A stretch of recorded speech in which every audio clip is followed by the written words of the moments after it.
sa social media ang isang foreign content creator na nagpagawa ng singsing mula sa barya sa Siquijor. Pero ayon sa batas, bawal gawing singsing ang barya. Nasa frontline balitang yan si Ria Fernandez.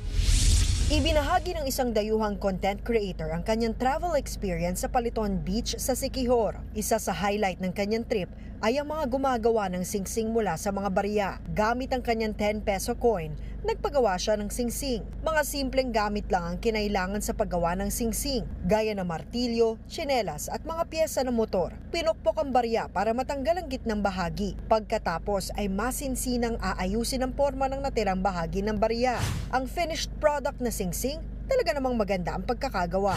Ayon sa uploader, ipinagawa niya ang singsing sa halagang 1,500 pesos. Pero ang paggawa ng singsing mula sa barya, isang paglabag sa batas. Ayon sa Presidential Decree No. 247, hindi pinapayagan ng anumang pag-iba sa anyo, pagsunog o pagsira sa paper bills at barya. Maaaring pagmultahin ng 20,000 pesos at makulong ng hindi lalampas ng 5 taon ang mga lalabag.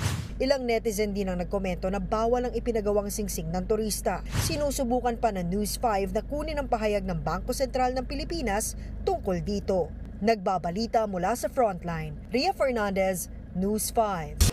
Mga kapatid, Cheryl Cosim po, huwag maging huli at maging una sa lahat sa balitaan.